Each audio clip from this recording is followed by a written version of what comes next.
Oke, kita langsung aja ya. Kali ini kita akan bongkar salah satu ilusi terbesar di dunia teknologi saat ini, yaitu ilusi tentang kecerdasan buatan. Tunggu, AI kan bisa bikin esai, bisa bikin gambar keren, kok dibilang nggak berpikir? Nah, ini dia. Pernyataan ini emang kedengarannya aneh, tapi justru inilah kebenaran mendasar yang akan kita bedah bareng-bareng.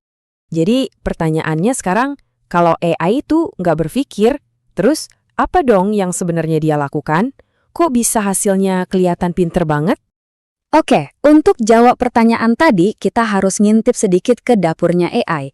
Kita lihat apa sih yang ada di balik layar. Jantung dari AI itu namanya algoritma. Anggap aja algoritma itu kayak buku resep yang super-duper detail. Nah, komputer itu cuman koki yang nurut banget. Dia ikutin setiap langkah di resep itu tanpa nanya, tanpa mikir, kenapa harus begini? Pokoknya ikutin aja aturannya. Waduh, lihat rumus ini jangan langsung pusing ya. Ini cuma cara keren buat nulisin logika sederhana. Anggap aja ini bilang, jika P terjadi, dan Q terjadi, dan R terjadi, maka lakukan U. Sesimpel itu, ini murni soal matematika dan logika, soal aturan, sama sekali bukan soal pemahaman. Nah, ini poin kuncinya.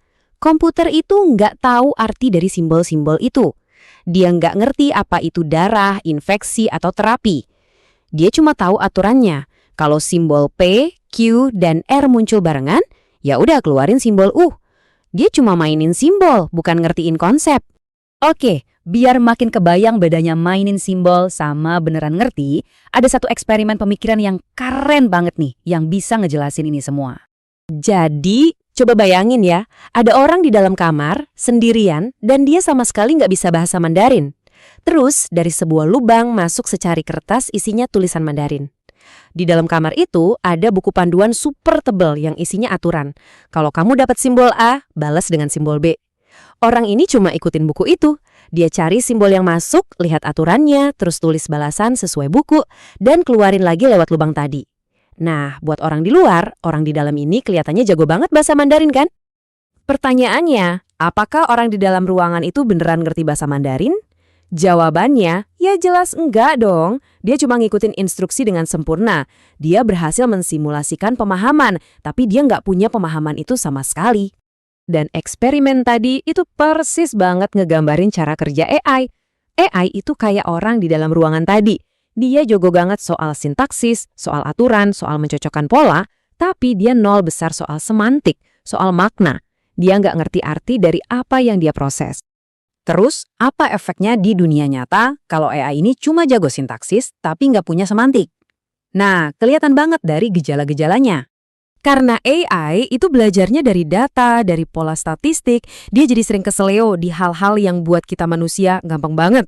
Misalnya nih, dia susah banget nangkep konteks. Atau disuruh ngerti sarkasme dan humor, wah bisa gagal total. Kenapa? Ya karena dia nggak punya yang namanya pengetahuan dunia nyata atau common sense alias akal sehat. Dan yang bahaya, dia bisa banget kena bias dari data yang kita kasih. Saking nggak punya akal sehatnya, kadang hasilnya bisa lucu. Ada cerita nih, sebuah program diagnosis medis waktu dikasih data mobil Chevrolet tahun 69 dengan bintik-bintik merah kecoklatan, tahu diagnosisnya apa? Mobil itu kena campak. Ini bukti nyata kan, kalau sistemnya nggak benar-benar mikir. Fenomena aneh ini sering disebut halusinasi AI. Ini terjadi waktu AI dengan super pede ngasih informasi yang salah total atau bahkan ngarang bebas tapi kedengarannya logis. Kenapa bisa gitu? Karena dia itu tugasnya bukan mencari kebenaran, tapi cuma menebak kata apa yang paling mungkin muncul selanjutnya. Dia itu tukang tebak kata yang canggih, bukan pencari fakta. Oke, dari semua tadi kita sampai ke inti pembahasannya, yaitu bedanya antara terlihat pintar dengan benar-benar mengerti. Lihat deh, terlihat pintar itu artinya bisa ngasih jawaban yang benar. Dan di sini AI jagonya, cepet, akurat. Tapi mengerti itu beda level. Mengerti itu artinya kita bisa ngejelasin kenapanya, bisa mengkritik, bisa menerapkan ilmunya di situasi yang benar-benar baru. Nah ini ranahnya manusia. Jadi, cara terbaik memandang AI itu gini, anggap dia sebagai jalan pintas kognitif yang super canggih, alat bantu yang luar biasa buat otak kita. Tapi, dia bukan dan gak akan pernah jadi pengganti dari pemikiran, kreativitas, dan kebijaksanaan kita sebagai manusia. Kecerdasan sejati itu ada di tangan kita, bukan di mesin. Jadi pertanyaannya sekarang bukan lagi hebatnya AI bisa apa, tapi dengan kecerdasan sejati yang kita punya, kita mau pakai untuk apa?